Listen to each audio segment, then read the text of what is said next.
On September 7th, 2017, Equifax, one of the 3 dominant credit reporting agencies in the U.S., reported a data breach affecting up to 143 million consumers.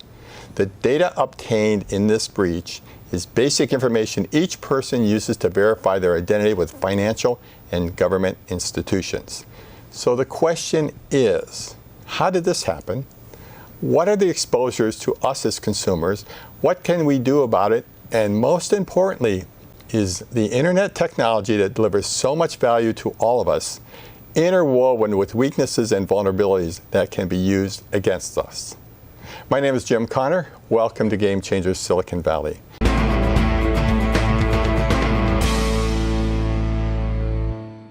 In this segment, we will discuss the issues surrounding cybersecurity, protecting our digital identities, and what can be done to limit the spread of viruses, malware, and ransomware. My guests are Ken Elefant, Managing Director at Sorenson Capital, and TJ Rylander, a venture partner at Next 47, which is a Siemens venture capital platform. Ken and TJ, welcome to the show. Ken, let me start with you by asking your perspective on this massive breach at Equifax. Yeah, unfortunately, Jim, this really is a massive breach, and every enterprise today is under attack. So if I'm a chief information security officer or a CEO of a large company, I should assume that I'm being breached. And the reason for that is because there's just so many different vulnerabilities today if you are an enterprise. Every different system that is connected to the internet is a vector of attack for these bad guys. And so with Equifax, I think you know, the vulnerability that was exploited was supposedly an Apache struts vulnerability. And so basically when there is a web app for the consumers to make a change to their credit report, this is what they were going into to enter in their information. And unfortunately, when this gets exploited, Equifax has a lot of other information that's in there. Let me ask you a follow-up then. Do you think that there are many other public companies with financial data that have still have this exposure, or have they all patched it by now? Well, I would hope that for this vulnerability, I think that every major enterprise is mobilized and patched this issue. The problem is that there's other vulnerabilities that pop up all the time. And if I'm an enterprise, I need to not only have the best technology, but I need to have the best people and the best processes to remediate against it. Yeah. TJ, you've spent years now as a venture investor in the area of cybersecurity, cyber espionage, and so on like that. What is your perspective on this? Is this something that's going to change the way we allow companies to have our data, or what's your thoughts about that? Yeah, unfortunately, Jim, I think it's been shown time and time again that utility and access to applications trumps security. So consumers, in most cases, are either unaware of or willing to put up with poor security in order to get access to applications and the utility that most of these web companies provide. That really means that the onus is on the companies and the security technology providers to deliver the security that these consumers deserve and need. So we look to things like increased liability at the board level, certainly terminations of execs that don't pay enough attention to cybersecurity needs as important drivers of corporate action and corporate spending to deploy these new technologies. I was at the RSA show, and it's my sense that I don't know if any of these companies have a broader solution. It seems to be a piecemeal situation. Is that a correct It's absolutely correct. It is one of the core challenges to growing an emerging cybersecurity startup. And Ken's done this as much as anybody in the industry. But the crux for most cybersecurity companies is to do one thing extremely well, because you have to be one of the best in the world and to be able to demonstrate that you're really effective in that context. But then in order to be a large company over time, you have to expand into other products. And it's that expansion that is usually what trips up young startups. And the one thing that I'll add to that is that as there's new software infrastructure capabilities inside of enterprises, like today, the data centers are changing from virtualized environments to containers and microservices. So this is, unfortunately, a whole new paradigm for attackers to go after. And there's some really smart security startups that go into these new areas. That's where they have their initial wedge, and then ultimately they can broaden out. So what's happening is that in the old days, we used to have perimeter security, and that's where Check Point and Palo Alto Networks were born. Unfortunately, or fortunately, because there's so many good applications that are going cloud native, that old type of perimeter defense just doesn't work. So that's why we need to invest in these startups. Many of them will get an initial wedge and then be able to expand out, just like what TJ was saying. What type of companies are you seeing that you like in the startup community that are providing cybersecurity? Is that the corporate level, the firewall level, or some other level?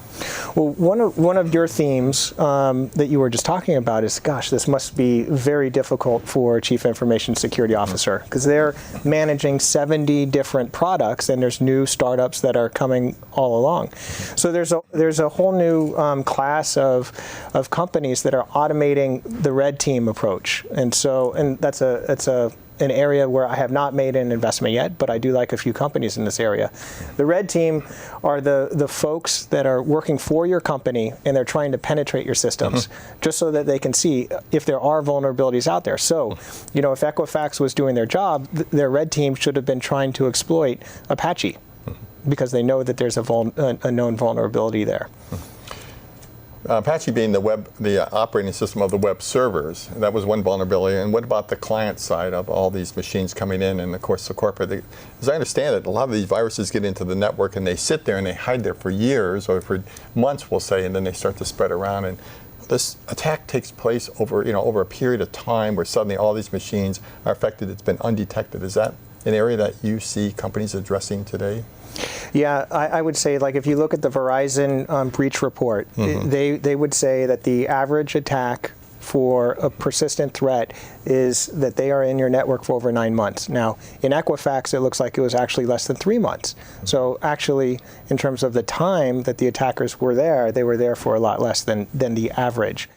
And so what the attackers are doing is they go and get access into one system, either one endpoint, or they go into one server, and then they try and propagate from there until they find either really good information or access to an important person's computer, and then apply ransomware to it.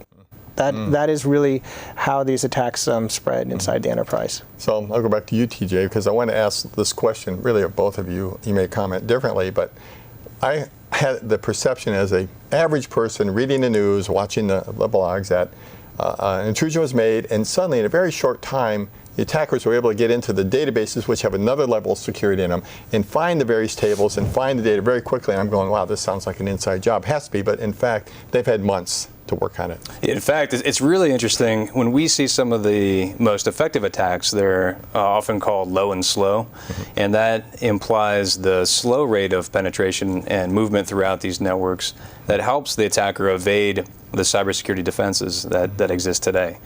So by slowing down their attack, they're able to be more effective. Now you're at Siemens being a German company, and you were at Incatel before. Are you continuing the work you did at Incatel at Siemens?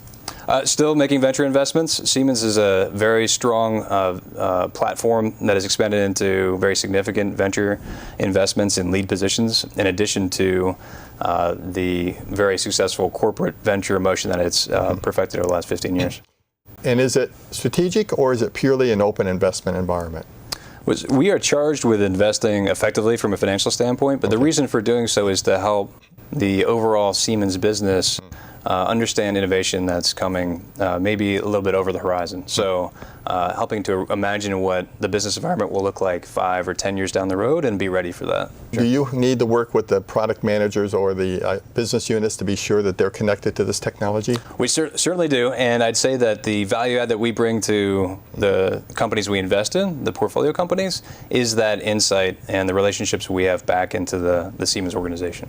our goal is to co-invest with other great investors like Sorenson Capital, where Ken is, or Google Ventures, or any others that we come across on a daily basis. So Ken, you've moved to Sorenson recently. You were at Intel for 10 years, was that correct? Yeah, about 6 years. Oh, and then 6 years, before yeah. that. What led you to leave Intel? Oh, I loved Intel Capital. And just like what TJ was saying about a lot of the value add that Siemens can bring, Intel Capital was extremely good at getting startups connected with Global 2000 companies.